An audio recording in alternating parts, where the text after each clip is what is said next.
असा प्रतिसाद काय जनतानेच मला उभा केलेला आहे बर की मी तो वापिस घ्यायच्या मागं होतो. जसं जनताला माहीत झालं की माझं तिकीट कट झालं तर सगळ्याच्या डोळ्यात अश्रू आले उपकार बघा, माझे बी आले. त्याच्यामुळे जनता म्हणली की माघार घ्यायची नाही, आम्ही तुमच्यासोबत. एजेंडा काय विकास पहिल्यापासून विकास करीत आलो त्या अजेंड्यावरच मी निवडणूक लढतो. त्याला माहिती आहे मी आश्वासन बादमध्ये देतो, काम पहिले करतो. हा माझी गोष्ट आहे का, इथं जनता सांगन की माणसाला नुसतं बोललं की काम होऊन जातं करून, या आश्वासनाचा माणूस नाही आहे.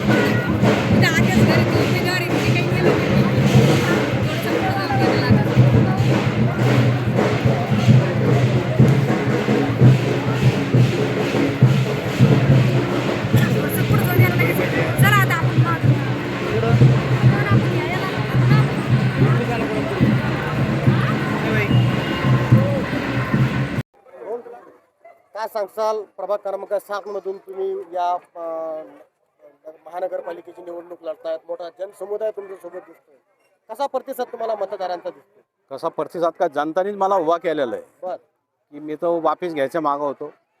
जसं जनताला माहीत झालं की माझं तिकीट कट झालं तर सगळ्याच्या डोळ्यात अश्रू आले उपकार बघा, माझे बी आले. त्याच्यामुळे जनता म्हणली की माघार घ्यायची नाही, आम्ही तुमच्यासोबत. कुठल्या पक्षाकडून तुम्ही उमेदवारी मागवली होती? त्या शिवसेनेकडून मागितली होती. कुठला एजेंडा घेऊन तुम्ही आता निवडणूक करणार? अपक्ष म्हणून तुम्ही निवडणूक करणार? एजेंडा काय विकास पहिल्यापासून विकास करीत आलो त्या अजेंड्यावरच मी निवडणूक लढतो. कुठले कुठले कामं अद्याप बाकी आहे आणि पुढे करणार आहात? बाकी काय, आता एक हॉस्पिटलचं बाकी आहे, एक मुलांसाठी जिम आणि काहीतरी महिलाला गृहउद्योग म्हणून सांगितले त्याच्यावर. इतर उमेदवारांकडून बऱ्याच काही गोष्टी आश्वासनं देखील दिल्या जातात. आश्वासन माझी गोष्ट आहे का, प्रतिक्रिया आहे? इथल्या जनतेला माहिती आहे मी आश्वासन बादमध्ये देतो, काम पहिले करतो. हा लाईटची, रस्त्याची कशी परिस्थिती तुमच्या प्रभागात?